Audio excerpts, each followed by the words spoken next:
ચલો મિત્રો, બધા લાઈવ થઈ ગયા હશે અને આજે આપણે હવે ગઈકાલે જે પવન વિશે વાત કરી એનાથી આગળનો ટોપિક હવે લઈએ છે વરસાદ. ચોપડીમાં પાના નંબર 191. ચોપડીમાં પાના નંબર 191, 191 પાનું ભણીએ છે આપણે હવે. 191 પાનું વરસાદ 14.1.3 ચાલુ કરીએ છીએ. આવો આપણે વિચારીએ કે વાદળ કેવી રીતે બને છે અને વરસાદ કેવી રીતે થાય છે. આપણે આના માટે એક સામાન્ય પ્રયોગ કરી શકીએ, જેથી કેટલાક પરિબળો આબોહવાને કેવી રીતે અસર કરે છે તે જાણી શકાય. એક પાતળી પ્લાસ્ટિકની શીશી લો, આમાં 5 થી 10 ml પાણી લો અને શીશીને ચુસ્ત રીતે બંધ કરો અને સારી રીતે હલાવો. ફરી એકવાર વાંચું, એક પાતળી પ્લાસ્ટિકની શીશી લો, એમાં 5 થી 10 ml પાણી લો, શીશીને ચુસ્ત રીતે બંધ કરો અને સારી રીતે હલાવો. 10 મિનિટ સુધી તાપમાન કે સૂર્યપ્રકાશમાં રાખો, જેથી શીશીમાં રહેલી પાણીની બાષ્પથી સંતૃપ્ત થઈ જાય. હવે એક સળગતી અગરબત્તી લો, શીશીના ઢાંકણાને ખોલીને અગરબત્તીના ધુમાડાના કેટલાક ભાગને શીશીની અંદર જવા દો. ફરીથી શીશીને હવાચુસ્ત રીતે બંધ કરી લો. શીશીને તમારી હથેળી વચ્ચે રાખી બહુ જ ખૂબ જોરથી શક્ય એટલું દબાવો. કેટલાક સમય રહેવા દે, શીશીને છોડી દો. એકવાર પુનઃ શીશીને તમે જેટલું જરૂરથી શક્ય હોય તેટલું દબાવો. હવે જવાબ આપો, તમે ક્યારેય અવલોકન કર્યું કે શીશી અંદર રહેલી હવામાં ધુમાડો જણાય છે? ધુમાડો ક્યારે અદ્રશ્ય થઈ જાય છે? શીશીમાં ક્યારે દબાણ વધારે હોય છે? ધુમાડો દેખાય તે સ્થિતિમાં શીશીની અંદરનું દબાણ ઓછું થાય છે કે વધે છે? આ પ્રયોગ માટે શીશીની અંદર ધુમાડાની જરૂરિયાત શા માટે છે?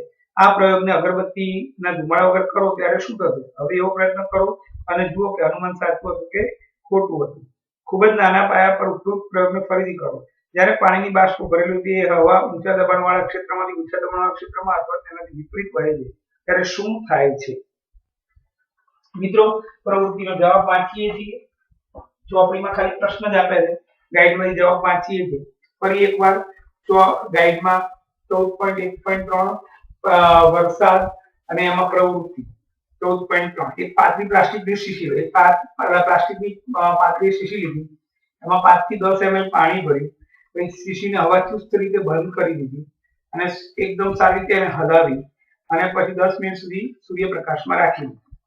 તેથી શીશીમાં રહેલી હવા પાણીની બાષ્પથી સંતૃપ્ત થઈ જાય. હવે એક સળગતી અગરબત્તી લીધી, શીશીનું ઢાંકણું ખોલીને અગરબત્તીનો ધુમાડોનો કેટલો ભાગ શીશીની અંદર જવા દીધો. પાછો શીશીને હવાચુસ્ત રીતે બંધ કરી દીધી અને શીશીને આપણી હથેળી વચ્ચે આમ રાખી જોરથી દબાવી રાખી અને પછી કેટલાક સમય સુધી એવું દબાવી રાખી મૂકી અને પછી એને છોડી દીધું અને ફરીથી એકવાર શીશીને જોરથી શક્ય એટલી જોરથી દબાવી.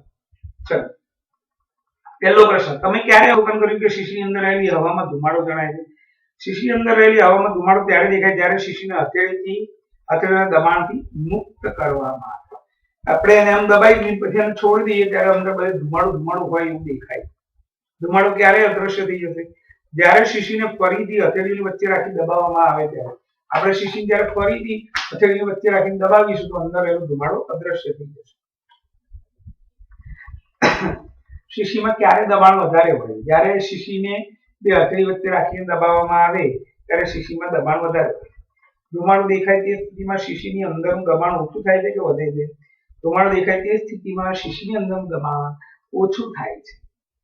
આ પ્રયોગ માટે શીશીની અંદર ધુમાડાની જરૂરિયાત શા માટે છે? આ પ્રયોગ માટે શીશીની અંદર ધુમાડાના કણો પર પાણીની બાષ્પ જમા થઈ નાના બિંદુઓ બનાવે તે માટે ધુમાડાની જરૂર છે. આ પ્રયોગ અગરબત્તીના ધુમાડા વગર કરો ત્યારે શું છે? અને એ જુઓ કે તમારું અનુમાન સાચું હતું ખોટું. આ પ્રયોગને અગરબત્તીના ધુમાડા વગર કરવામાં આવે ત્યારે પાણીની બાષ્પના પાણીના નાના ટીપામાં ફેરવાતી નથી. આથી ટીપા જમા થવા માટે ધુમાડાના કણો જરૂરી છે તે અનુમાન સાચું હતું. મિત્રો, પ્રવૃત્તિનું એકવાર આખું ડિટેલ ફરી સમજાવી દઉં તમને શું કહેવા માંગે છે. એમાં આપણે પ્લાસ્ટિકની ખાલી શીશી લીધી, આપણે કોકા કોલાની કે મિરિન્ડાની કે કોઈ પણ થમ્સઅપની પ્લાસ્ટિકની જે બોટલ આવે છે, પછી એની અંદર 5 થી 10 ml થોડું પાણી ભરી દીધું, પછી એને હવાચુસ્ત રીતે બંધ કરી દીધું, પછી એને જોરથી હલાવી અને પછી એને 10 મિનિટ સૂર્યપ્રકાશમાં મૂકી અને આથી અંદર રહેલી જે હવા એ પાણીની બાષ્પ, ગરમીને કારણે અંદર રહેલી પાણીની થોડી બાષ્પ થશે. એને કારણે પ્લાસ્ટિકની શીશીમાં જ્યાં જગ્યા આવી ત્યાં પાણીની બાષ્પ બધી જમા થશે. હવે એ એક અગરબત્તી સળગાઈ ઓલવાઈ નાખી અને એનો જે ધુમાડો નીકળ્યો એ ધુમાડાને આ શીશીની અંદર નાખી પાછું એને હવાથી ધુમાડો અંદર થોડો ઘણો રહે પછી અગરબત્તી બાજુ મૂકી અને શીશીને બાજુ હવાથી સીધું બંધ કરવું. અને હવે શીશીને ધુમાડો અંદર જતો રહે પછી જોરથી વચ્ચેની હથેળી વચ્ચે દબાય, થોડી વાર આમ દબાઈ રાખે, છોડ દે, પાછું જોરથી દબાય. શું થશે તો જ્યારે શીશીની બે હથેળી વચ્ચે દબાવવામાં આવે જોરથી ત્યારે અંદરનું દબાણ વધે છે. દબાણ વધારે હોય ત્યારે એ અંદર જે ધુમાડો હતો એ ધુમાડો હવે અદ્રશ્ય થઈ જાય, એટલે કે દેખાય. હવે જ્યારે શીશીને જ્યારે હથેળીની વચ્ચે છોડી દેવામાં ત્યારે મુક્ત થાય શીશી, એટલે આની અંદરનો ધુમાડો બધે દેખાશે, અંદરનું દબાણ ઓછું થશે. એટલે દબાઈએ ત્યારે દબાણ વધે, ધુમાડો અદ્રશ્ય થઈ જશે. છોડી દઈશું એટલે અંદરનું દબાણ ઘટે, એટલે ધુમાડો દેખાશે. ધુમાડાની જરૂરિયાત શું છે તો મિત્રો, અંદર જે પાણીની બાષ્પ છે એ બાષ્પ ધુમાડા ઉપર જમા થાય અને પછી એ ઠંડી પડીને નાના નાના બુંદમાં ફેરવાય. આ રીતે પાણીની બાષ્પ નાના નાના બુંદમાં ફેરવાય એના માટે અંદર ધુમાડાની જરૂર છે. આ જે પાણીની નાની નાની બુંદ છે એ પાણીની બાષ્પનું વરસાદમાં રૂપાંતરણ કહેવાય. આ રીતે વરસાદ કેવી રીતે, વાદળા કેવી રીતે બંધાય અને એમાંથી વરસાદ કેવી રીતે વરસે એની માહિતી અત્યારે આપણે આપી. એટલે આ જે આપણી નાની પ્રવૃત્તિ હતી, નાના પાયા પરની, એ પ્રવૃત્તિ દ્વારા તમને જે ખબર પડે કે વાદળા એક ધુમાડો જે હતો એ ધુમાડાના જે ધુમાડો છે એની ઉપર નાના બાષ્પના કણો બધા જમા થાય છે અને એને કારણે એ બાષ્પના કણો પાણીની બુંદમાં ફેરવાય છે. એક જ મિનિટ મિત્રો.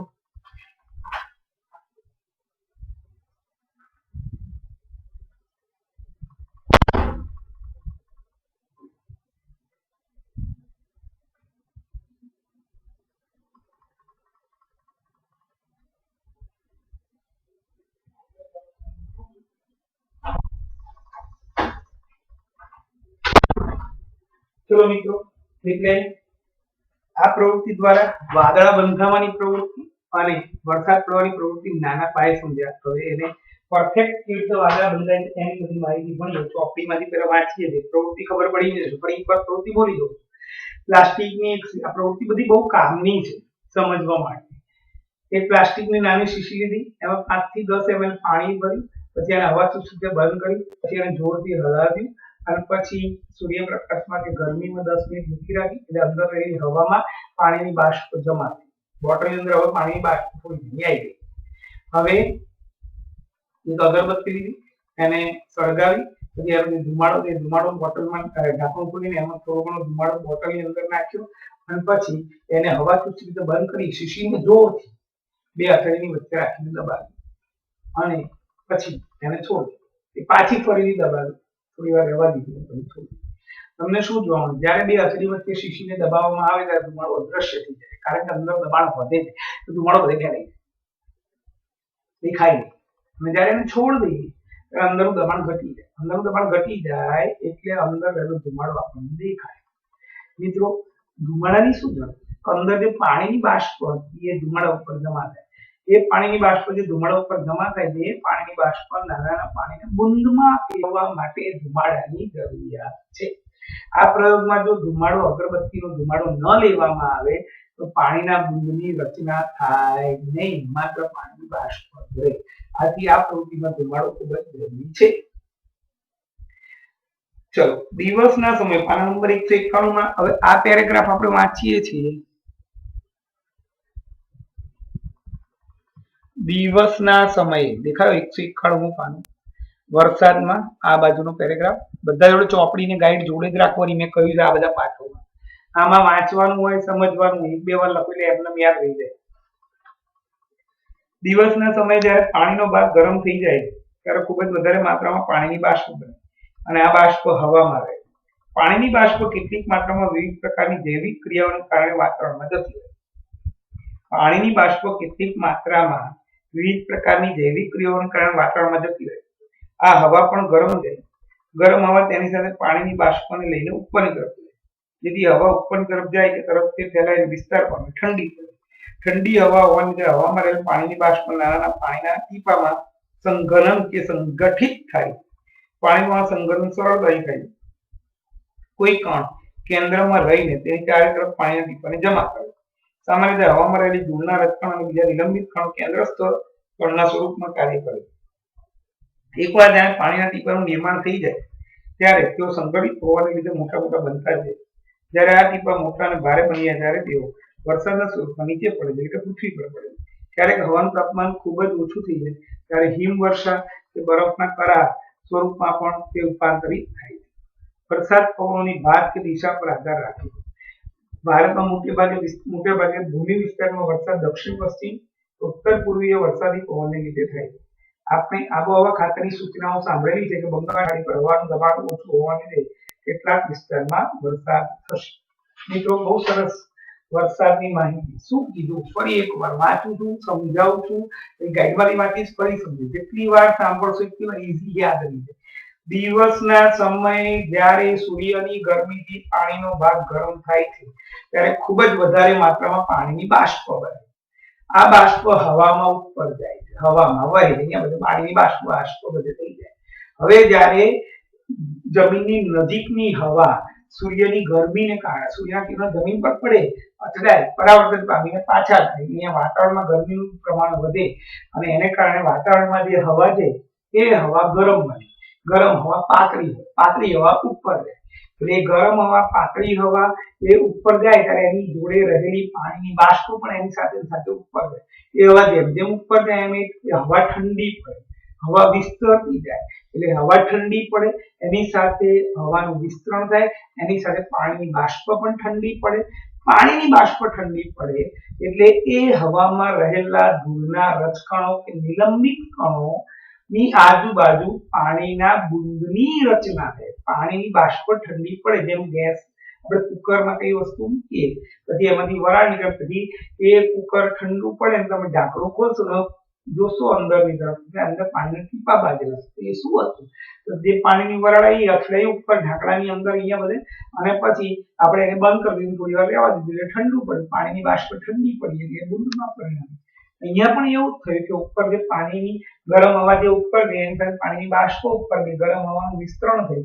ગરમ હવાનું વિસ્તરણ થયું એટલે ગરમ હવા ધીમે ધીમે ઠંડી પડી, એની સાથે રહેલી પાણીની બાષ્પ પણ ઠંડી પડે. પાણીની બાષ્પ ધીમે ધીમે બુંદમાં રૂપાંતરિત થાય.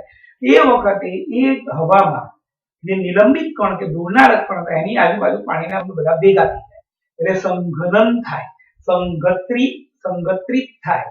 એટલે એને કારણે એ કણની આજુબાજુ પાણીના બુંદનો સંગ્રહ થાય. જેમ જેમ પાણીનું બુંદ ભેગું થતું જાય, મોટું બનતું જાય, પછી પૃથ્વી પર ભારે બનતા એ કણ હવે એને પકડી ના રાખે. અત્યારે વરસાદ નથી પડતો, અત્યારે પાણીના બુંદ તો છે પણ એ નાના છે, એને કારણે એ કણે પાણીના બુંદને પકડી રાખે હવામાં, એટલે પૃથ્વી પર ના આવે પાણીનું બુંદ. પણ જ્યારે ઘણા બધા બુંદ પાણીના એ કણની આજુબાજુ ભેગા થઈ જાય ત્યારે કણને તાકાત ના રહે હવે એને પકડવાની, એટલે એ પાણીનું બુંદ ભારે બનતા પૃથ્વી પર વરસાદ સ્વરૂપે જમીન પર પડે છે. કેટલીક વાર હવાનું તાપમાન બહુ નીચું થઈ જાય, બહુ એકદમ ઠંડુ વાતાવરણ થઈ જાય તો વરસાદને બદલે બરફના કરા હિમવર્ષા પણ થાય. વરસાદના પવનોની ભાત કે વરસાદ પવનોની દિશા કે ભાત પર આધારિત છે. સામાન્ય રીતે દક્ષિણ પશ્ચિમ કે ઉત્તર પૂર્વીય વરસાદી પવનને લીધે થાય છે. આપણા ત્યાં જે વરસાદ પડે છે દક્ષિણ પશ્ચિમ કે ઉત્તર પૂર્વીય પવનોની લીધે વરસાદ પડે છે. મિત્રો ઘણી વાર આપણે સાંભળ્યું છે કે બંગાળની ખાડી પર લો પ્રેશર થવાથી ત્યાં દબાણ ઓછું થયું એટલે ભારતમાં બધા જુદા જુદા સ્થળોએ વરસાદ, વાતાવરણમાં ચેન્જ થયો, દબાણમાં ફેરફાર થયો, પવનોની ગતિ થઈ, એને કારણે વરસાદની અસર અનુભવાય. ચલો મિત્રો ગાઈડમાંથી ફરીથી વાંચી લઈએ વરસાદ વાદળ કેવી રીતે બંધાય છે, પછી નવી પ્રવૃત્તિ લઈશું. હા, વાદળ પ્રશ્ન 10 છે આપણો. વાદળ કેવી રીતે બંધાય છે અને વરસાદ કેવી રીતે થાય છે. મિત્રો બધું ભણવાનું ઈઝી છે. આ તમે રોજે રોજનું કામ કરશો, ઘરકામ કરશો તો બહુ મજા આવશે ભણવાની. અને હવે એક જ પાઠ બાકી જે ફક્ત એટલે રિવિઝન ચાલુ થશે. મિત્રો હું બધું નોટ ડાઉન કરું છું, કોનું ઘરકામ આવે છે, કોનું નથી આવતું, કોનું કેટલું આવે. હું ખાલી આ પાઠ પતે એની રાહ જોઉં છું રિવિઝન કરવા માટે. છઠ્ઠો પાઠ એક ચલાવવાનો છે એ છઠ્ઠો ચાલી જશે એટલે આપણું નવેમ્બર મહિના સુધીનું કામ પતી જશે. યાદ રાખજો સર. પછી હું રિવિઝન માટે જેનું ઘરકામ રૂટીન છે એને જ એસાઇનમેન્ટનું સોલ્યુશન કરાવીશ, બાકીનાને નહીં કરાવું. એને હું 100% કહી દઉં છું કે ઘરકામ જેને કર્યું હશે, હું રોજ જોઉં છું અને મારા ચોપડામાં મેં આખું ટાઈમ ટેબલ સાથે બનાવેલું છે, નામ સાથે, તારીખ સાથે, હોમવર્ક કોનું કોનું આવે છે એમાં ટીક માર્ક કરું છું. અને આ પાઠ પત્યા પછી હું નામ આપીશ કે આટલાનું હોમવર્ક આવતું નથી, તો પછી એને રિવિઝન નહીં કરાવવું. આ સ્પષ્ટ કહું, કોર્સ પતી ગયો, રિવિઝન એને જ કરવામાં આવશે કે જે રૂટીન ઘરકામ કરે છે. હું જેટલા ફોટા મંગાવું છું, જે લોકો આપે છે એને જ હું રિવિઝન કરાવીશ. આખા ગણિતનું રિવિઝન હવે ધીમે અઠવાડિયા 10 દિવસ પછી ચાલુ કરવાનું છે. 100% કહી દઉં છું, જેને ઘરકામ નહીં કર્યું હોય, ફોટા નહીં મોકલ્યા હોય, એને રિવિઝન નહીં કરવામાં, એને એસાઇનમેન્ટ આપીશ, રિવિઝન લેક્ચર નહીં આપવાના. આ સ્પષ્ટ કહી દઉં. અને એના માટે તો હું આઈડી જ આપવાનું છું રિવિઝન માટે, અને એ લોકોને ભણવા માટે બોલાવીશ. આવી રીતે નહીં થાય. અત્યારે બધા જુએ છે, બધા લાઈવ ભણે છે, પણ જ્યારે રિવિઝન થશે ત્યારે હું આઈડી આપીશ, એ આઈડી પર જ એ લોકો જોઈ શકશે. બાકી બીજાને અંદર આવવા નહીં દઉં. આ સ્પષ્ટ કહી દઉં છું. આ તમારા માટે હજી તમારી જોડે 10 દિવસનો ટાઈમ છે. જે ઘરકામ આપ્યું વિજ્ઞાનનું બીજા ચેપ્ટરનું, આ 14મા ચેપ્ટરનું, એની પહેલા વિજ્ઞાનનો જે પાઠ ચાલ્યો હતો એનું મારે એટલું ઘરકામ તો કરેલું જોઈશે. 10 દિવસનો ટાઈમ છે તમારી જોડે મિત્રો. ચલો, વાદળો કેવી રીતે બને, વરસાદ કેવી રીતે થાય છે?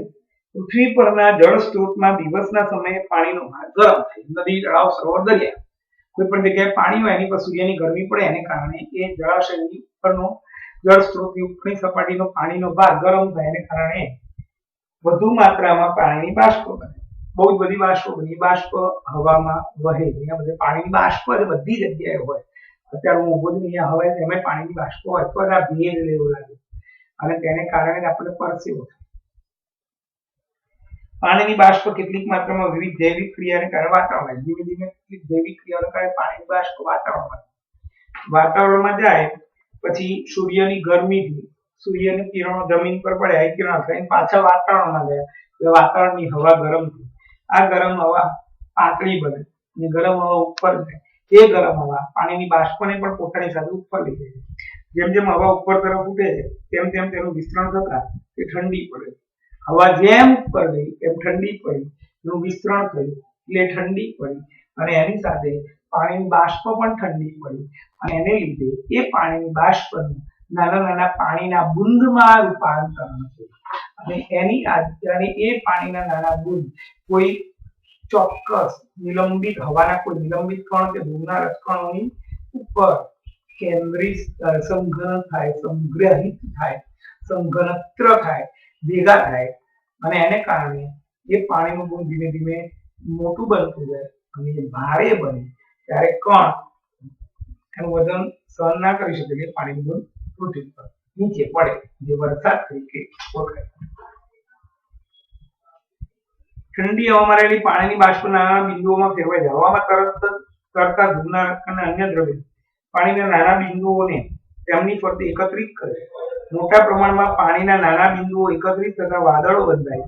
પાણીના નાના બિંદુઓની સંઘનન પ્રક્રિયાથી પાણીના બિંદુઓ મોટા પ્રમાણમાં પાણીના નાના બિંદુઓ ભેગા થતા વાદળો બંધાય, અને એની અંદર પાણીના નાના બિંદુઓ ભેગા થઈને તેના કદમાં વધારો થાય, અને એ પાણીના બિંદુનું વજન વધવાથી એ પાણીના બુંદ જમીન પર વરસાદ સ્વરૂપે પડે છે. ત્યારે હવાનું તાપમાન ઓછું થઈ જાય ત્યારે હિમવર્ષા કે કરાના સ્વરૂપમાં પણ તે રૂપાંતરિત થાય. હવે પ્રવૃત્તિ 14.4 લઈએ છીએ, ગાઈડમાંથી જ વાંચવું બંને પ્રવૃત્તિ જવાબો સાથે. સમગ્ર દેશમાં થનારા વરસાદની ભાત વિશે સમાચાર પત્ર કે ટેલિવિઝનના માધ્યમથી આબોહવા વિષયક સૂચનાઓની જાણકારી એકત્ર કરો. દરરોજ આબોહવાના સમાચાર આવે. આખો ભારત દેશનો નકશો દોર્યો હોય, એ નકશામાં જુદા જુદા રાજ્યમાં, જુદા જુદા શહેરોમાં જ્યાં વરસાદ પડવાનો ત્યાં વાદળો બંધાયા હોય, ત્યાં પાણીના ટીપા પણ બતાવે, એ લોકો તાપમાન પણ રોજે રોજનું બતાવે. એ પણ તપાસ કરો કે વર્ષામાપક યંત્ર કેવી રીતે બનાવાય છે, તેને બનાવો. વર્ષામાપક યંત્રથી સાચી માહિતી મેળવવા માટે કઈ કઈ સાવચેતીઓની આવશ્યકતા છે? વર્ષા માપક યંત્રથી સાચી માહિતી મેળવવા માટે સાધન ખુલ્લા વિસ્તારમાં સીધા વરસાદના ટીપા પડે તે રીતે ગોઠવો. તેમાં વધારાનું પાણી ન પડે તેમજ એકત્ર પાણી ઢોળાઈ ન જાય તેમજ જો તરત જ તાપ નીકળે એકત્રિત પાણી બાષ્પીભવન ન પામે તેની સાવચેતી રાખવી જોઈએ. બજારમાં વર્ષા માપક યંત્ર મળતું જ હોય, આપણે કેવી રીતે બનાવવાનું એ તો લખ્યું નથી, મને પણ ખ્યાલ નથી. બજારમાંથી વર્ષા માપક યંત્ર લાવવું, ખુલ્લા વિસ્તારમાં એટલે કે ધાબુ છે તો ધાબા મૂકી દેવાનું તમારા અગાસીમાં, ધાબામાં, અને વરસાદના ટીપા સીધા એ યંત્ર પર પડે એવું રાખવાનું. એમાં 3 સાવચેતી રાખવાની. પહેલું, કોઈ પણ વધારાનું પાણી એની અંદર ભેગું ના થવું જોઈએ. બીજું, એમાં જે પાણી છે એ ઢોળાઈ ના જવું જોઈએ. ત્રીજું, એ પાણીનું સૂર્યની ગરમીથી બાષ્પીભવન ના થવું જોઈએ. આ 3 તકેદારી રાખશો તો આપણને વરસાદ વિશેની કેટલો વરસાદ પડશે, કઈ દિશામાંથી આવશે, ભવિષ્યમાં ટૂંક સમયમાં કેટલો વરસાદ પડવાની બધી માહિતી પ્રાપ્ત થઈ શકશે. કયા મહિનામાં તમારા શહેર, નગર, ગામમાં સૌથી વધારે વરસાદ પડે છે? જુલાઈ. કયા મહિનામાં તમારા રાજ્ય અને કેન્દ્રશાસિત પ્રદેશમાં સૌથી વધારે વરસાદ પડે? જુલાઈ અને ઓગસ્ટ. મિત્રો, આપણે અત્યારે પણ ઓગસ્ટ મહિનામાં જોરદાર વરસાદ પડે. સપ્ટેમ્બર મહિનો ચાલુ થઈ ગયો, હવે લગભગ અઠવાડિયા 10 દિવસમાં વરસાદ હવે જવાની તૈયારીમાં છે. એટલે ચોમાસું પૂર્ણ થઈ જશે અને પછી શિયાળો ધીમે ધીમે ચાલુ થશે. શું વરસાદ હંમેશા વાદળ ગરજવાથી અને વીજળીના ચમકારાની સાથે જ થાય છે? જો ના, તો કઈ મોસમમાં સૌથી વધારે વરસાદ વાદળના ગરજવા અને વીજળીના ચમકારા સાથે થાય છે? ના, ચોમાસામાં સૌથી વધારે વરસાદ વાદળ ગરજવા અને વીજળીના ચમકારાની સાથે થાય છે. હવે બીજી પ્રવૃત્તિ 14.5. પુસ્તકાલયમાંથી વરસાદ અને ચક્રવાતના વિષયમાં હજી વધારે જાણકારી એકત્ર કરો. કોઈ બીજા દેશના વરસાદ થવાની રીતની તપાસ. શું સમગ્ર વિશ્વમાં વરસાદ માટે વર્ષા ઋતુ જવાબદાર છે?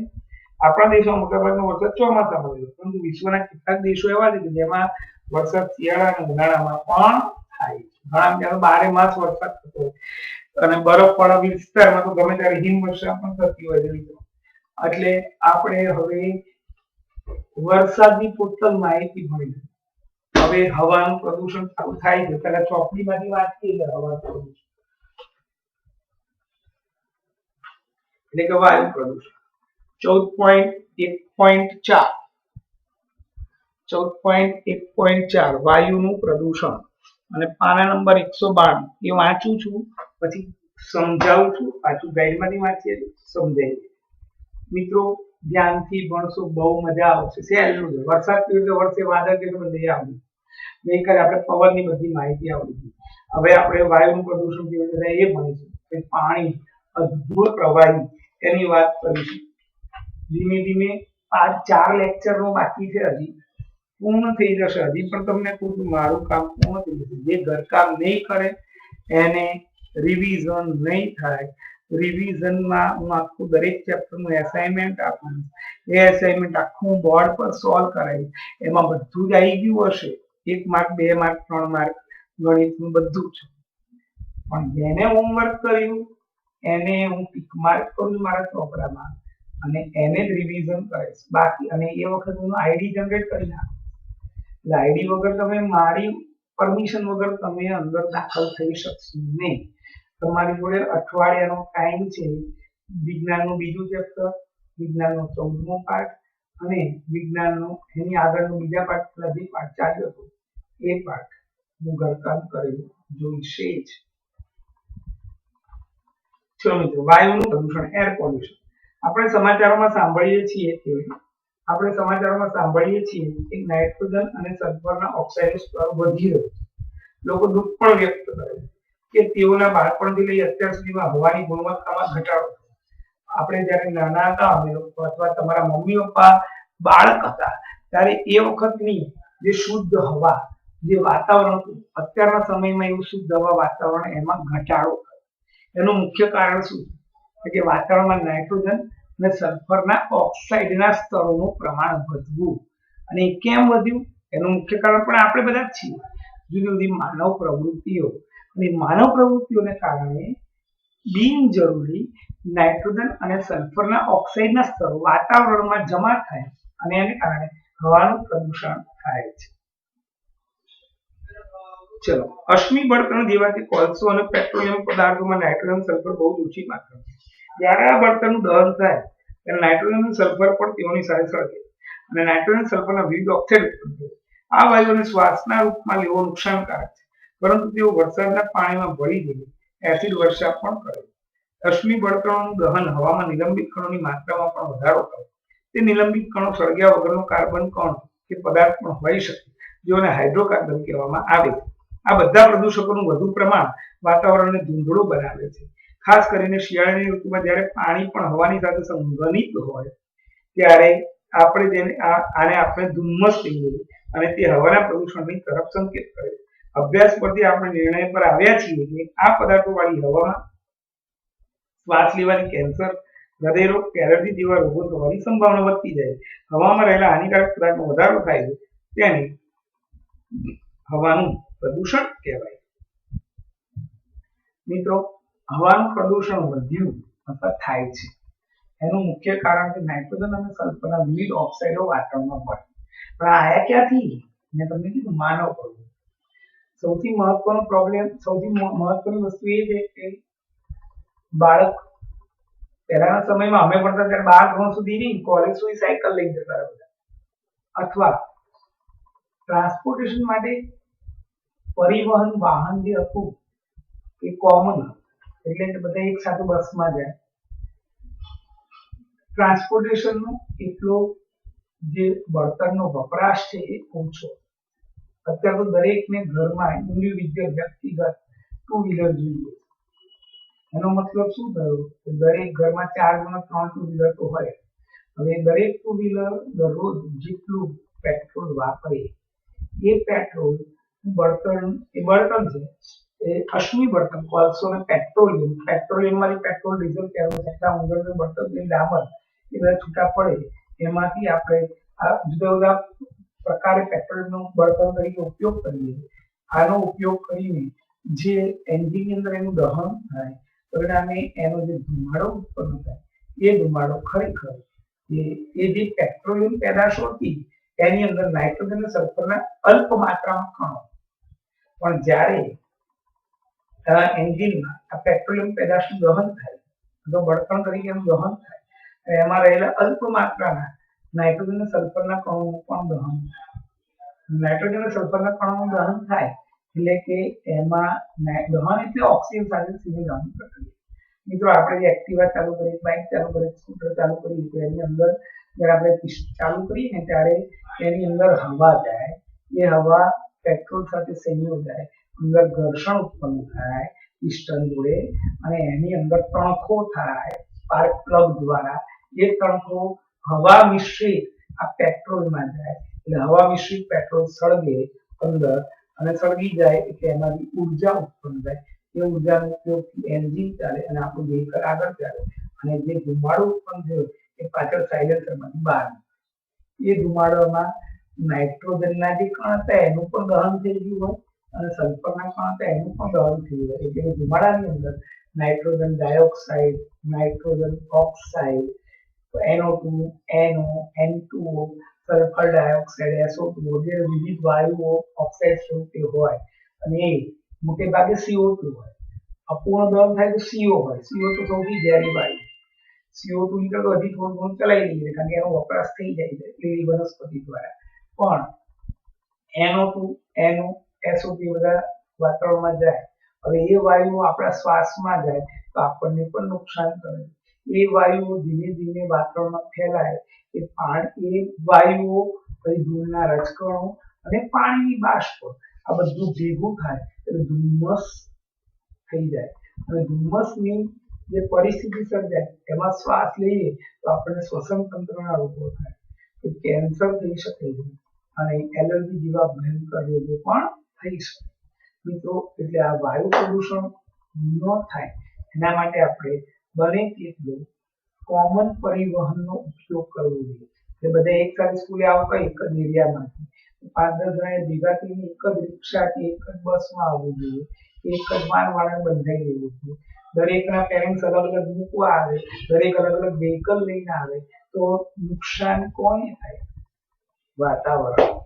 એટલે મિત્રો બીજું કે સાયકલ લઈને આવવું જોઈએ, જેટલો બને એટલો સાયકલનો વપરાશ વધારવો જોઈએ, જેને કારણે વાતાવરણમાં પેટ્રોલિયમ પેદાશના બળતણથી પેટ્રોલિયમ પેદાશમાંથી મળતી બળતણને દહનથી નાઇટ્રોજન અને સલ્ફરના વિવિધ ઓક્સાઇડ બને નહીં અને વાતાવરણમાં પ્રદૂષણ થાય નહીં. મિત્રો, હવામાં હાનિકારક પદાર્થોનો વધારો થાય તેને હવાનું પ્રદૂષણ કહેવાય.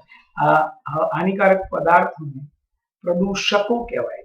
પ્રદૂષણ ફેલાવનારા ઘટકો પ્રદૂષકો કહેવાય.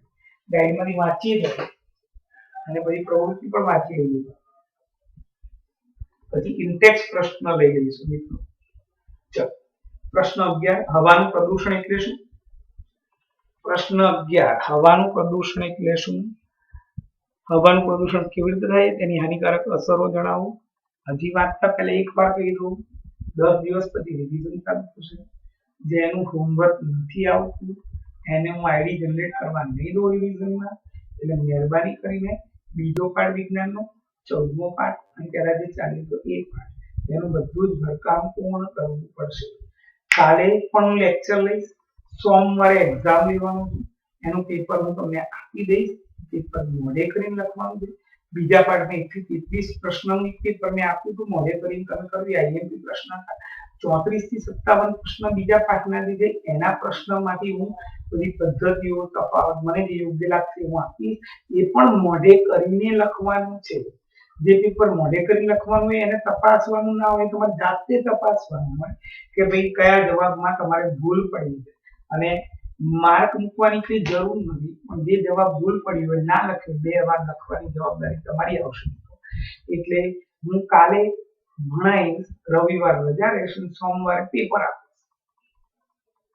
એ તમને પેપર રવિવારે જ આપી દઈશ. એટલે રવિ સોમમાં તમારે પેપર લખી નાખવાનું, મોઢે કરી. તમારો આખો બીજો પાઠ પૂર્ણ થઈ જાય. પેપર અને બીજું પેપર, 2 પેપર કરો એટલે બીજો પાઠ લગભગ આવી ગયું.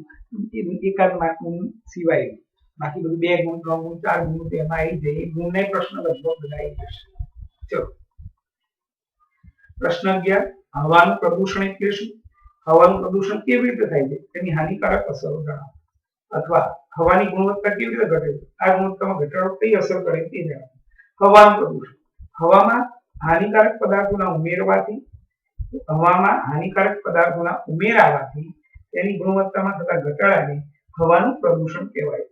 હવાનું પ્રદૂષણ કોલસો અને પેટ્રોલિયમ પદાર્થ જેવા અશ્મિ બળતણના દહનથી થાય છે. અશ્મિ બળતણના દહન સાથે તેમાં ઓછી માત્રામાં રહેલા નાઇટ્રોજન અને સલ્ફરના દહનથી નાઇટ્રોજન અને સલ્ફરના વિવિધ ઓક્સાઇડ ઉત્પન્ન થઈ હવામાં ભળે છે. અશ્મિ બળતણના દહન દ્વારા સળગ્યા વગરના કાર્બનના કણ કે પદાર્થ પણ નિલંબિત કણ સ્વરૂપે હવામાં ભળે છે. ઘણીવાર આપણે બહાર બહુ ફરીને આવ્યા, આંખને આમ કરીશું, એમાંથી કાળા કાળા કણ જોવા મળશે. એ શું છે? તો તમારા બધાના વાહનોમાંથી જે દહન પામ્યા વગરના કણો હતા એ પણ ધુમાડા સાથે ઉડ્યા અને હવામાં ફેલાવે. કાર્બનના કણ હોય અથવા નિલંબિત કણ હોય, સીસાના રજકણ હોય, ધૂળના રજકણ હોય, જે આપણને બધી રીતે નુકસાન પહોંચાડે. આ પ્રદૂષણો હવામાં ઉમેરાતા હવાની ગુણવત્તા ઘટે. હવાના પ્રદૂષણની હાનિકારક અસર. પહેલી, હવામાં ઉમેરાતા નાઇટ્રોજન અને સલ્ફરના ઓક્સાઇડ શ્વાસમાં લેવા નુકસાનકારક. દૂષિત હવામાં શ્વાસ લેવાથી કેન્સર, હૃદયરોગ, એલર્જી જેવા રોગો થવાની સંભાવના રહે છે. હાઇડ્રોકાર્બન પ્રદૂષણ. પછી બીજું, હવામાં રહેલા સલ્ફર અને નાઇટ્રોજનના ઓક્સાઇડ વરસાદના પાણી સાથે ભળી NO2, SO2 એ બધા વાયુઓ હવામાં ઉપર જાય. પછી એ વરસાદના પાણી સાથે ભળે એટલે કે જે પાણી બને તો H2O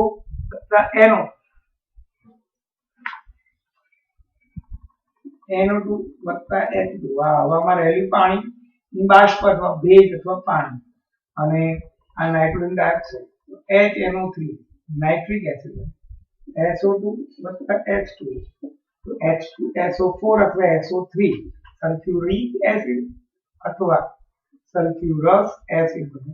અને વરસાદી પાણી સાથે આ બધા નીચે જમીન પર પડે એને એસિડ વર્ષા કહેવાય. અને એસિડ વર્ષાથી શું નુકસાન થાય છે એ તમે 8મા ધોરણમાં 7મા ધોરણમાં ભણ્યા છો. તેનાથી ત્વચા પર, ભૂમિ અને પાણીમાં વસતા સજીવો પર હાનિકારક અસર થાય. ત્રીજું, જે હાઇડ્રોકાર્બન જે દહન પામ્યા વગરના કાર્બનના કણ કે અન્ય નિલંબિત કણોની વાત ભળ્યા હતા એ વાતાવરણને ધૂંધળું બનાવે છે. આ નિલંબિત કણો શિયાળામાં પાણી સાથે ભેગા થઈ જાય અને ધુમ્મસ જેવી રચના બનાવે છે અને જેને કારણે વાહન અકસ્માત વધારે છે. ચલો મિત્રો, હવે પ્રવૃત્તિ લઈએ.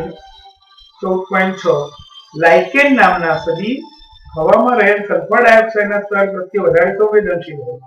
તેઓ મોટાભાગના વૃક્ષોની છાલ પર પાતળા લીલા અને સફેદ રંગના સ્તરના સ્વરૂપમાં જોવા મળે છે. જો તમારી આસપાસ વૃક્ષો પર લાઇકેન હોય તો તે તમે જોઈ શકો. લાઇકેન નામનું સજીવ તમે આગળ પાઠ 6-7 માં ભણશો એમાં લાઇકેન સુધી ખબર પડી હશે. દ્વિઅંગી ત્રિઅંગી વચ્ચેનું સજીવ 6-7 પાઠમાં આવશે. લાઇકેન નામનું સજીવ જે સહજીવી છે તે હવામાંના સલ્ફર ડાયોક્સાઇડ પ્રત્યે વધારે સંવેદનશીલ હોય છે. તે મોટા ભાગના વૃક્ષોની છાલ પર પાતળા લીલા અને સફેદ રંગના ધબ્બા સ્વરૂપે જોવા મળે. વધારે અવરજવરવાળા રોડની નજીકના વૃક્ષ પર લાઇકેન રોડથી દૂર આવેલા વૃક્ષો પર લાઇકેનની તુલના કરો. વધારે અવરજવરવાળા રોડની નજીકના વૃક્ષ પર લાઇકેન ઓછી અને રોડથી દૂર આવેલા વૃક્ષ પર લાઇકેન વધુ માત્રામાં અને ખૂબ ગીચ હોય છે. જ્યાં રોડ પર વાહનોની અવરજવર વધારે હોય ત્યાં લાઇકેન વૃક્ષ પર ઓછા જોવા મળે અને જે રોડ પર વાહનની અવરજવર ઓછી હોય તેની આસપાસ જે વૃક્ષો હોય લાઇકેન વધારે જોવા મળે છે. રોડની નજીક આવેલા વૃક્ષો પર રોડ તરફની ડાળીઓ પર આવેલી લાઇકેનની તુલના રોડથી દૂર વિપરીત દિશામાં લાઇકેનની સાથે કરો. રોડની નજીક આવેલા વૃક્ષ પર રોડ તરફની ડાળીઓ પર લાઇકેન લગભગ નહીં હોય ત્યારે વિપરીત દિશામાં આવેલી ડાળીઓ પર થોડી ઘણી લાઇકેન જોવા મળે. રોડ હોય, આ રોડ અહીંયા વૃક્ષ હોય, અહીંયા જે ડાળીઓ હોય એની પર લાઇકેન નહીં જોવા મળે પણ એની વિપરીત દિશા લાઇકેન જોવા મળશે. ઉપરોક્ત મેળવેલા લક્ષણ આધારે તમે રોડની કિનારી કે દૂર પ્રદૂષણ ફેલાવનારા પદાર્થના સ્તર વિશે શું કહી શકો? વધુ વાહન વ્યવહાર ધરાવતા રોડની આસપાસ વાહનોના ધુમાડામાં સલ્ફર ડાયોક્સાઇડનું પ્રમાણ વધારે હોય. મિત્રો, અહીંયાથી જ્યારે ગાડીઓ પસાર થાય તો એમાંથી જે ધુમાડો નીકળે એ ધુમાડાની અહીંયા આજુબાજુ જે હવાનું સ્તર હોય ત્યાં SO2 નું પ્રમાણ વધારે હોય અને SO2 નું પ્રમાણ વધારે હોવાને કારણે લાઇકેન પોતાનું જીવન ટકાવી શકતી નથી. એટલે એ વિસ્તારમાં લાઇકેનનું પ્રમાણ નહીવત અથવા ઓછું જોવા મળે. લાઇકેન હવાઈ પ્રદૂષક ખાસ કરીને સલ્ફર ડાયોક્સાઇડ પ્રત્યે સંવેદનશીલ છે. લાઇકેનનો વધુ સારો વિકાસ પ્રદૂષકોના સ્તર નીચા છે. જ્યારે લાઇકેનનો વિકાસ ન જોવા મળે તો સમજી શકાય કે ત્યાં પ્રદૂષકોનું પ્રમાણ વધારે છે. એટલે તમે વૃક્ષ ઉપર જો લાઇકેન જોવા મળે તો સમજી લેવાનું એ બાજુના વિસ્તારમાં પ્રદૂષણ ઓછું છે અને વૃક્ષોની ડાળીઓ પર લાઇકેન જોવા ન મળે અથવા ઓછું જોવા મળે તો સમજી લેવાનું કે એની આજુબાજુના વિસ્તારમાં પ્રદૂષણનું પ્રમાણ વધારે છે. એટલે પ્રદૂષકો મોટી માત્રામાં જોવા મળે છે.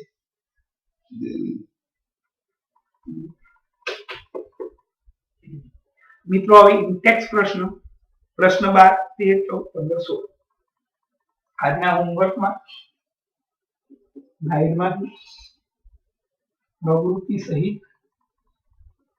પ્રશ્ન 10, 11, 12, 13, 14, 15 અને 16 કઈ પ્રવૃત્તિ છે એ નંબર પણ લખી નાખું છું.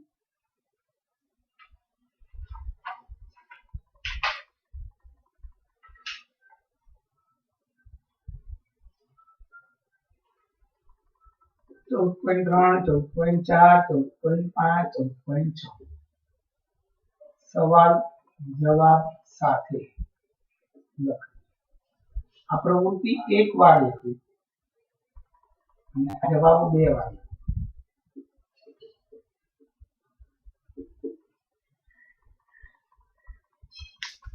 શુક્ર અને મંગળના ગ્રહના વાતાવરણથી આપણું વાતાવરણ કેમ ભિન્ન છે? શુક્રના ગઈકાલનું આવ્યું. શુક્ર અને મંગળના ગ્રહના વાતાવરણમાં 95% જેટલો કાર્બન ડાયોક્સાઇડ છે, જ્યારે પૃથ્વીના વાતાવરણમાં 0.03% CO2 છે. આ ઉપરાંત આપણી આસપાસના વાતાવરણમાં નાઇટ્રોજન, ઓક્સિજન, કાર્બન અને બીજા અન્ય વાયુઓ પણ જોવા મળે છે, જેને કારણે આપણું વાતાવરણ અન્ય ગ્રહોથી ભિન્ન છે. વાતાવરણ એક કામળા કે ચાદરની જેમ કેવી રીતે કાર્ય કરે છે? વાતાવરણની હવા ઉષ્માની મંદ વાહક હોવાથી પૃથ્વીના તાપમાનને દિવસના સમય અને સમગ્ર વર્ષ દરમિયાન લગભગ નિયત રાખે. આ ઉપરાંત ઓઝોન સ્તર એ ચાદર તરીકે કામ કરે છે, જે પારજામણી કિરણોનું પૃથ્વીનું પારજામણી કિરણોથી રક્ષણ કરે છે. હવાની ગતિનું શું કારણ? પૃથ્વીના જુદા જુદા વિસ્તારોમાં વાતાવરણની હવા અસમાન રીતે ગરમ થતા અસમાન દબાણ સર્જાય છે. આથી હવા વધુ દબાણવાળા ક્ષેત્રથી ઓછા દબાણવાળા ક્ષેત્ર તરફ ગતિ કરે છે, એને પવન કહેવાય. વાદળનું નિર્માણ કેવી રીતે થાય છે? દિવસ દરમિયાન નદી, તળાવ, સરોવર, દરિયા વગેરેની પાણીની સપાટી સૂર્યની ગરમીને કારણે ગરમ થાય છે. બધું ખૂબ જ વધુ માત્રામાં પાણીની બાષ્પ મળે છે. એ પાણીની બાષ્પ હવામાં એકત્રિત થાય, હવામાં જાય છે. જુદી જુદી જૈવિક પ્રક્રિયાઓ દ્વારા એ પાણીની બાષ્પ વાતાવરણમાં જાય છે. હવે જમીન પરથી પરાવર્તિત પામેલા સૂર્યના કિરણો એ વાતાવરણને ગરમ કરે છે. વાતાવરણમાં રહેલી હવા ગરમ થાય છે. ગરમ હવા પાતળી બને છે. પાતળી હવા ઉપર જાય છે. તેની સાથે પાણીની બાષ્પ લઈ જાય છે. એ પાણીની બાષ્પ ધીમે ધીમે ઉપર જાય, ગરમ હવા પણ ઉપર જાય. પરિણામે એ હવાનું વિસ્તરણ થતા ગરમ હવા ઠંડી પડે. ઠંડી પડતા એની સાથે રહેલી પાણીની બાષ્પ પણ ઠંડી પડે છે અને એમાં ધીમે ધીમે પાણીની બાષ્પ પાણીની બુંદમાં રૂપાંતર થાય છે, એટલે વાદળા બંધાય છે. અને પછી પાણીના બુંદ કે કોઈ નિલંબિત કણ કે દૂરના રસ્તની આસપાસ સંઘનન થાય છે, સંઘનિત્ર થાય છે અને એક કરતા ઘણા બધા પાણીના બુંદ ભેગા થઈ જાય અને પાણીના બુંદ એક સાથે ભેગા થઈ જાય એટલે પાણીના બુંદનું વજન વધતું જાય છે. પાણીના બુંદનું વજન જ્યારે વધી જાય ત્યારે એ પાણીનું બુંદ વરસાદ સ્વરૂપે પૃથ્વી પર નીચે આવે છે. મનુષ્યની 3 પ્રવૃત્તિઓનો ઉલ્લેખ કરો જે હવાના પ્રદૂષણ તરફ દોરી જાય. પહેલું, વાહનોના ધુમાડા. બીજું, ઉદ્યોગમાંથી મુક્ત થતા ધુમાડા. અને ત્રીજું, કોલસો, પેટ્રોલિયમ પદાર્થો જેવા અશ્મિ બળતણનું દહન. આપણી 3 પ્રવૃત્તિ એવી છે કે જેને કારણે વાયુ પ્રદૂષણ વધી જાય. પહેલું, વાહનોના ધુમાડા. બીજું, ઉદ્યોગોમાંથી મુક્ત થતા ધુમાડા. અને ત્રીજું, કોલસો, પેટ્રોલિયમ પદાર્થો જેવા અશ્મિ બળતણનું દહન. મિત્રો, પાણી એક અદ્ભુત પ્રવાહી એ આવતીકાલે ચલાવી છે. કાલે પણ ટ્યુશનનો ટાઈમ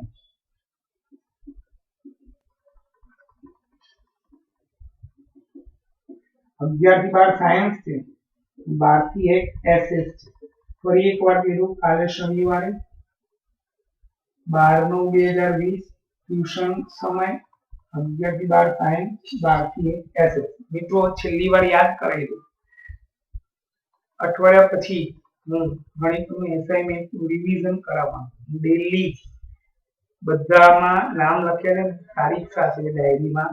જેનું હોમવર્ક આવે એને ટીક કરું છું. જેનું નથી આવતું, જેના ફોટા નથી આવતા, એ લોકોને રિવિઝનમાં બેસવા નહીં દઉં. અને હું આઈડી જનરેટ કરીશ. એ આઈડી થી જ તમે રિવિઝનમાં બેસી શકશો. બધા નહીં બેસી શકો. એટલે તમારી જોડે ચેપ્ટર 2, ચેપ્ટર 14 અને એની આગળનું ચેપ્ટર એનું ઘટકામ વિજ્ઞાનનું કરેલું જોઈશે. અને હું રવિ સોમ 2 દિવસનો ટાઈમ આપીશ. એમાં તમારે આખું પેપર વિજ્ઞાનનું બીજા પાઠ પ્રશ્ન 34 થી એમાંથી હું પદ્ધતિઓને બધું આપીશ કે મોઢે લખવાનું રહેશે. આવજો. કાલે 11 થી 12 સાયન્સ, 12 થી 1 એસએસ નું ટ્યુશન છે. આવજો.